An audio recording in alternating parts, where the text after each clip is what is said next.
नमस्कार, हमारा उत्तर प्रदेश देख रहे हैं आप और मैं हूं आपके साथ गौरव राजेंद्र। बुलेटिन की शुरुआत करते हैं। लखनऊ में न्याय प्रक्रिया में फॉरेंसिक साइंस एवं साइबर सिक्योरिटी की भूमिका विषय पर राष्ट्रीय कॉन्फ्रेंस का आयोजन किया गया, जिसमें सीएम योगी आदित्यनाथ ने भी शिरकत की। इस मौके पर सीएम योगी ने संबोधित किया और सीएम योगी ने क्या कुछ कहा, आइए आपको सुनाते हैं। आज भारत का संविधान दिवस है। 26 नवंबर 1949 की तिथि स्वतंत्र भारत के इतिहास के लिए एक महत्वपूर्ण तिथि है। 2 वर्ष 11 माह और 18 दिन में जो भारत का संविधान निर्मित हुआ था और जिसके वास्तुकार के रूप में भारत माता के महान सपूत बाबा साहब डॉक्टर भीमराव अंबेडकर जी ने मेहनत की थी, आज उनके द्वारा बनाए गए संविधान को 75 वर्ष पहले भारत ने अंगीकार किया था।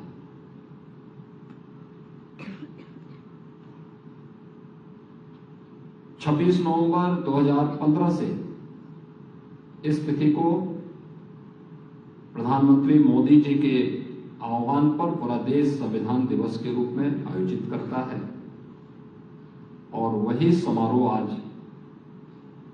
संविधान की प्रस्तावना की शपथ के साथ हम लोग आज इस भव्य ऑडिटोरियम में भी आयोजित कर रहे हैं। मैं सबसे पहले आप सबको भारत के संविधान दिवस की और इंस्टीट्यूट को अपना नया ऑडिटोरियम मिलने की हृदय से बधाई देता हूं। हम सबको इस बारे में ध्यान रखना होगा कि सुशासन की पहली शर्त होती है कि वहां पे कानून का राज हो। कानून के राज के लिए आवश्यक है कि संविधान की भावनाओं के अनुरूप देश के सभी संवैधानिक संस्थाएं कार्य करें। वे अपनी लक्ष्मण रेखा को भी माने और समयबद्ध तरीके से एक पीड़ित को न्याय मिल सके, इस दिशा में पहल करें और अपने स्तर पर ईमानदारी पूर्वक प्रयास करें। लेकिन बहुत बार होता क्या है, निर्दोष व्यक्ति सजा पा जाता है और दोषी व्यक्ति पूरी तरह अपराध से मुक्त होकर के, स्वतंत्र होकर के समाज की व्यवस्था को चुनौती देता है। समय के अनुरूप अपराध की प्रकृति भी बदली है।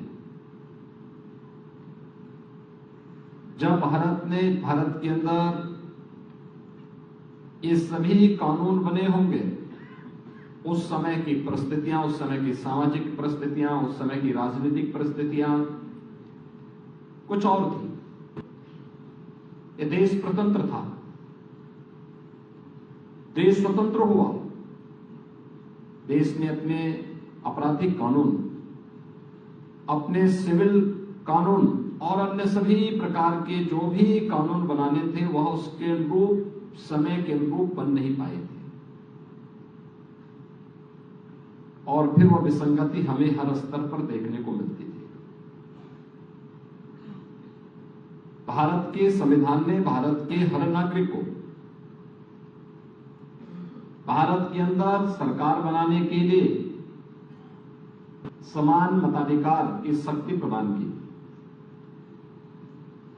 बिना भेदभाव के। न जाति का भेद है, न क्षेत्र का है, न भाषा का है, न लिंग का है, किसी भी प्रकार का कोई भेदभाव नहीं है। याद करिए, दुनिया के अंदर आधुनिक लोकतंत्र का डंका और ढिंडोरा पीटने वाले वे तमाम दुनिया के वे देश जो अपने आप को आधुनिक कहते हैं, उन देशों में मताधिकार की शक्ति में रंग भेद था, लिंग भेद भी था। भारत के अंदर पहले दिन से 1952 में जब स्वतंत्र भारत में पहला आम चुनाव हुआ, भारत ने न जाति भेद को माना, न रंग भेद को माना, न क्षेत्र और भाषा के भेद को माना, और न किसी भी प्रकार के महिला और पुरुष के भेद को ही माना, बल्कि भारत का हर वयस्क मतदाता मताधिकार की अपनी शक्ति का उपयोग करके भारत के अंदर सरकार के गठन में योगदान दे सकता है। दुनिया के अंदर सबसे बड़े लोकतंत्र के रूप में यह गौरव भी भारत को प्राप्त है। अगर भारत ने यह ताकत भारत के प्रत्येक नागरिक को दी है, तो फिर भारत के हर नागरिक के साथ जो ताकत है उसको समान रूप से न्याय प्राप्त करने का भी अधिकार होना चाहिए। और हम सब आभारी हैं कि अभी हाल ही में आदरणीय प्रधानमंत्री जी की प्रेरणा से भारत ने अपने 3 नए कानून 1 जुलाई 2024 से लागू किए हैं, जिनमें भारतीय न्याय संहिता 2023, भारतीय नागरिक सुरक्षा संहिता 2023 और भारतीय साक्ष्य अधिनियम 2023, ये 3 नए कानून आज भारत ने लागू कर दिए हैं। यानी इनके पीछे ही भाव क्या है? ये आपराधिक संहिता नहीं, दंड संहिता नहीं, बल्कि न्याय संहिता है। ये नागरिक सुरक्षा की संहिता है। ये साक्ष्य अधिनियम के अंतर्गत हम उस प्रकार के साक्ष्य जुटाएंगे और तब अपराधी को कटघरे में खड़ा करेंगे। हम किसी को भी अपराधी नहीं कह देंगे। और इसके लिए व्यवस्था दी गई कि 7 वर्ष से ऊपर के किसी भी ऐसे आपराधिक मामलों में फॉरेंसिक साक्ष्य आवश्यक है, लेकिन कानून आपने लागू कर दिया। उस प्रकार के संस्थान, उस प्रकार की हाई क्लास लेबोरेटरी का अभाव उन क्षेत्रों में देखने को मिलेगा जहां पर लोगों ने अभी तक कार्य नहीं किया। 2017 के पहले उत्तर प्रदेश की स्थिति क्या थी, किसी से छुपा हुआ नहीं। उत्तर प्रदेश के नौजवानों के सामने पहचान का संकट था, कानून व्यवस्था पूरी तरह ध्वस्त थी, गुंडागर्दी चरम पर थी, एक शरीफ व्यक्ति सड़कों पर नहीं आ सकता था, घर के बाहर आने में डरता था। दुर्दांत अपराधी और माफिया स्वच्छंद होकर के पैरेलल समानांतर सरकारें संचालित करते थे, और दुष्परिणाम था कि उत्तर प्रदेश के नौजवानों के सामने भी, उत्तर प्रदेश के नागरिकों के सामने भी पहचान का संकट था।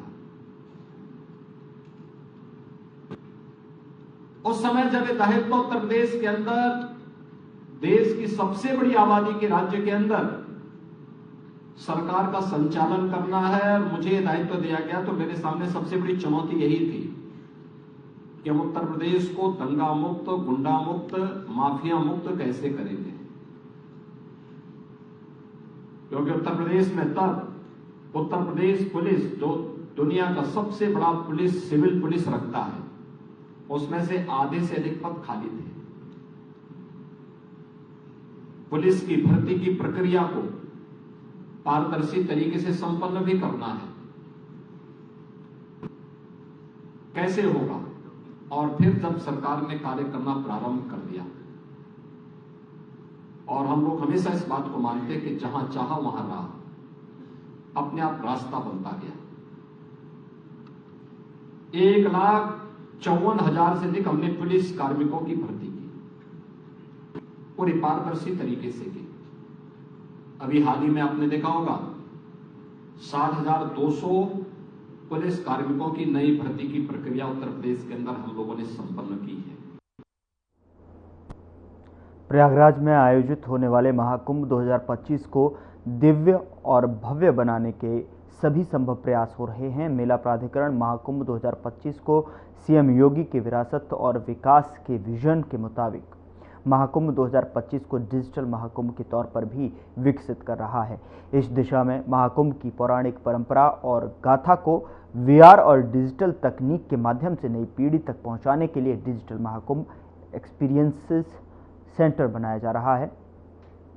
और आपको बता दें कि 27 नवंबर के अपने प्रयागराज दौरे में सीएम योगी डिजिटल महाकुंभ एक्सपीरियंस सेंटर की रूपरेखा का अवलोकन करेंगे। Digital Mahakumbh experience centre virtual reality, hologram और डिजिटल प्रोजेक्शन की तकनीक से महाकुंभ, त्रिवेणी संगम और प्रयागराज महात्म्य की पौराणिक कथाओं को दर्शाएगा।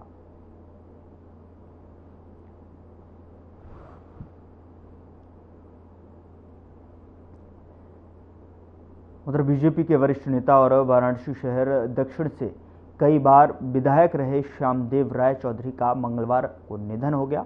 वे लंबे समय से बीमार चल रहे थे। सीएम योगी ने आदित्यनाथ ने उनके निधन पर शोक जताया है। सीएम योगी ने अपने सोशल मीडिया अकाउंट पर पोस्ट करते हुए लिखा कि वरिष्ठ राजनेता और पूर्व विधायक श्यामदेव राय चौधरी का निधन अत्यंत दुखद और बीजेपी परिवार के लिए अपूरणीय क्षति है।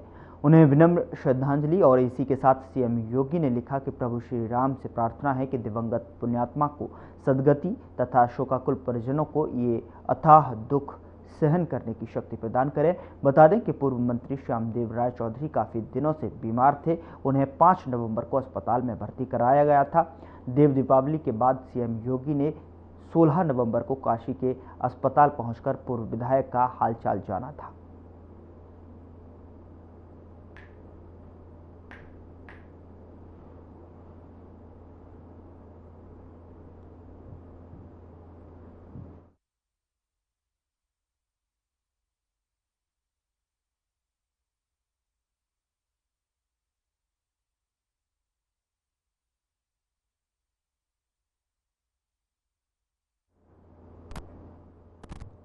नई दिल्ली में बीजेपी मुख्यालय में संविधान दिवस के मौके पर समारोह का आयोजन किया गया, जिसमें बीजेपी के राष्ट्रीय अध्यक्ष जेपी नड्डा भी शामिल हुए। इस मौके पर नड्डा ने कार्यकर्ताओं को संबोधित करते हुए कहा कि 75वें संविधान दिवस के अवसर पर हम सभी एकत्र हुए हैं।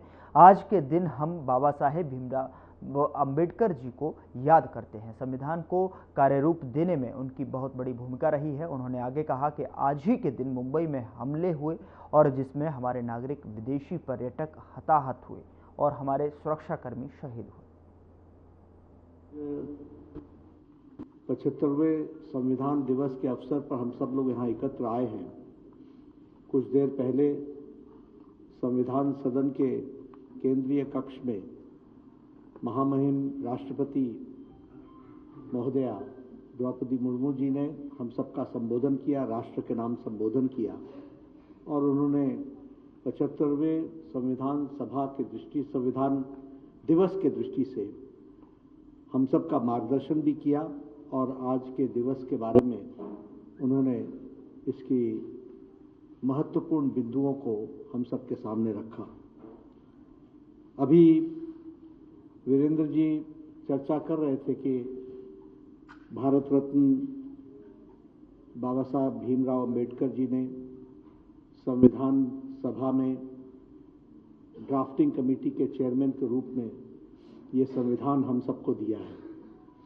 आज के दिन हम बाबा भीमराव अंबेडकर जी को याद करते हैं।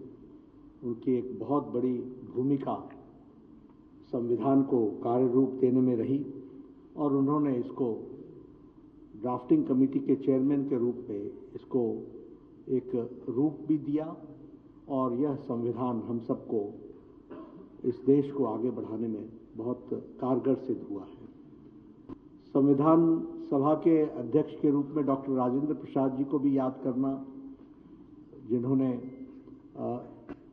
संविधान सभा के डिबेट्स को, उसकी अध्यक्षता की और उसमें सारी बातों की बारीकियों को रखा, जिसे डॉक्टर भीमराव अंबेडकर ने बहुत अच्छे शब्दों में उसको हम सबके बीच में रखा और वो संविधान के रूप में जाना गया।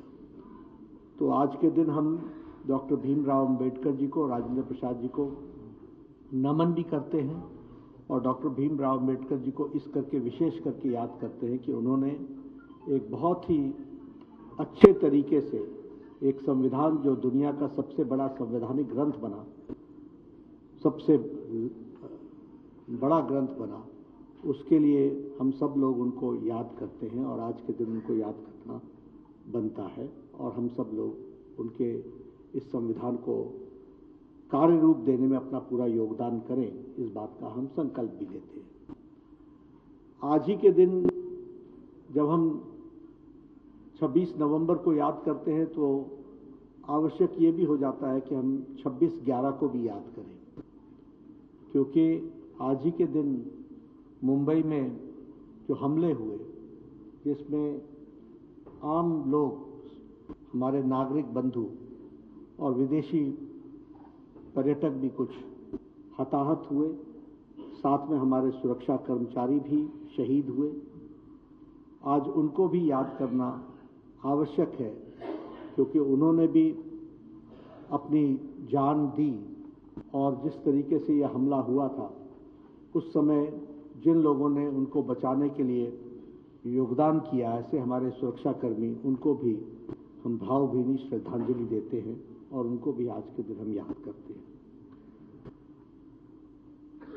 अगर हम संविधान दिवस की बात करें तो यह अंबेडकर जी की तरफ से हम सबको बहुत बड़ी एक, जिसे कहा जाए, गिफ्ट है और ये अब हमारी जिम्मेवारी बनती है कि हम उसका सदुपयोग करते हुए देश को आगे चलाने में अपना योगदान करें।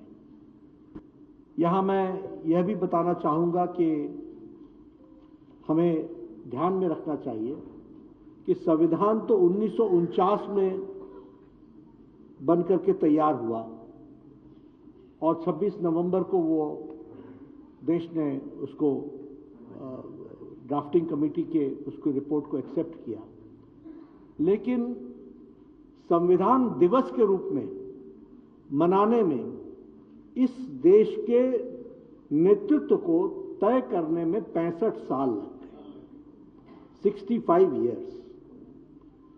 ये देश के कॉन्शियंस के बारे में, नेतृत्व के बारे में एक प्रश्न खड़ा करता है और यह भी हम सबको ध्यान में रहना चाहिए कि संविधान गौरव यात्रा बतौर मुख्यमंत्री गुजरात के श्रीमान नरेंद्र मोदी जी ने शुरुआत की और उन्होंने 26 नवंबर को याद किया। और यह भी ऐतिहासिक सत्य है कि जब वो 2014 में भारत के प्रधानमंत्री बने तो 2015 में, शायद तारीख 19 नवंबर थी, 19 नवंबर को हमारे सामाजिक न्याय और अधिकारिता, सोशल जस्टिस और एम्पावरमेंट डिपार्टमेंट ने एक नोटिफिकेशन। नई दिल्ली में नेफ्स्कॉब के हीरक जयंती के मौके पर समारोह का आयोजन किया गया, जिसे केंद्रीय गृह मंत्री अमित शाह ने संबोधित किया। शाह ने कहा कि पीएम मोदी के नेतृत्व में सहकारी बैंकों के आधुनिकीकरण और कार्यक्षमता का निरंतर विकास हो रहा है। शाह ने और कुछ क्या कहा, आपको सुनाते हैं। जयंती किसी भी संस्था की मनाई जाती है तो उसके दो प्रमुख उद्देश्य होते हैं। एक तो 60 साल में संस्था ने अपने क्षेत्र में जो योगदान किया है, वो योगदान को एक प्रकार से जनता के सामने रखना और इसकी उपलब्धियों को भी जनता के सामने रखना। और दूसरा, जब 60 साल होते हैं तो पीछे मुड़कर कितनी गलतियां रह गई है और सुधार क्या करना है, उसको भी देखने का काम करना चाहिए। यहां मेरे सामने जो स्टेट कोऑपरेटिव बैंक और डिस्ट्रिक्ट कोऑपरेटिव बैंक के सारे कर्ता धर्ता बैठे हैं, मैं निश्चित रूप से कह सकता हूं कि भारत की खेती को, भारत के किसान को और भारत के गांव को आजादी के 75 साल की जो यात्रा इसने सफलतापूर्वक पारित करी है, उसमें अगर पैक्स, डिस्ट्रिक्ट कोऑपरेटिव बैंक और स्टेट कोऑपरेटिव बैंक का एक त्रिस्तरीय ढांचा न होता तो ये असंभव होता और किसानों के लिए बड़ा तकलीफदेह हो। इतने बड़े देश में 13 करोड़ के करीब करीब किसानों के लिए शॉर्ट टर्म एग्रीकल्चर फाइनेंस, उसको कोई तकलीफ अगर मिल जाए, कोई लंबी लिखा पढ़ी न करनी पड़े, इसकी शिक्षा चाहे जितनी भी हो, संस्थान की शिक्षा इतनी बड़ी हो कि उसको उचित फाइनेंस मिल जाए और वो अपना एग्रीकल्चर का काम कर पाए। ये व्यवस्था ने पूरे देश को एक प्रकार से, पूरे देश के किसानों को और पूरे देश के एग्रीकल्चर सेक्टर को नए प्राण पूरने की काम किया है। और मैं इसलिए ये हीरक जयंती के अवसर पर नेप्सकॉप के सभी अब तक जिन्होंने ये इनिशिएटिव लिया, वो सभी को बहुत बहुत बधाई और साधुवाद देना चाहिए।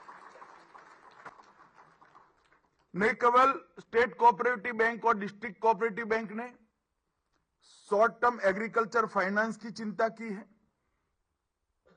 साथ साथ सामूहिक खेती हो, जल प्रबंधन हो, किसानों को खेती के लिए उपयोग में लाने वाली सारी सामग्री हो और व्यक्तिगत काम से लेकर गांव को मजबूत करने के हर काम में प्राण पूरने का काम हमारी डिस्ट्रिक्ट कोऑपरेटिव बैंक और पैक्स ने करा है, जिसको स्टेट कोऑपरेटिव बैंक ने आधार दिया है। आज हमारा देश सहकार से समृद्धि और समृद्धि से संपूर्णता की ओर जाना चाहता है। मैं जब सहकार से समृद्धि का नारा का जिक्र करता हूं, तब सहकारिता मंत्रालय की स्थापना का उद्देश्य भी इसके अंदर समाहित है। हम एक ऐसी व्यवस्था चाहते हैं कि आर्थिक व्यवस्था देश के अंदर चाहते हैं कि जो देश के अग्रिम अर्थतंत्रों में सूचीबद्ध हो। हमने लक्ष्य रखा है कि 2027 में देश का अर्थतंत्र दुनिया में तीसरे नंबर का अर्थतंत्र बने, हमारा लक्ष्य है। परंतु सहकारिता मंत्रालय की स्थापना का उद्देश्य भी यह है कि एक और तो हम दुनिया के तीसरे नंबर के अर्थतंत्र के स्थान पर पहुंचे, गौरव के साथ पहुंचे, और साथ ही साथ 140 करोड़ लोगों की सुखाकारी की भी चिंता की जाए। हम ऐसा आर्थिक विकास नहीं चाहते हैं जिस आर्थिक विकास से देश तो बहुत प्रगति कर जाए और देशवासी पिछड़ जाए। हम सम विकास चाहते हैं। देश का किसान, देश के ग्रामीण क्षेत्र में रहने वाला गरीब और विशेषकर दलित, आदिवासी और महिला, ये सारे मार्जिनलाइज जो सेक्टर हैं, देश के अर्थतंत्र के विकास के साथ साथ उनका विकास बहुत जरूरी है। तभी हमारे संविधान निर्माताओं ने जो सम विकास की कल्पना की थी, इसको हम सिद्ध कर पाएंगे। महात्मा गांधी ने ग्रामीण स्वराज और राम राज्य की कल्पना हमारे सामने रखी, उसका भी यह हिस्सा है। और इसको चरितार्थ करने के लिए 2021 में मोदी जी ने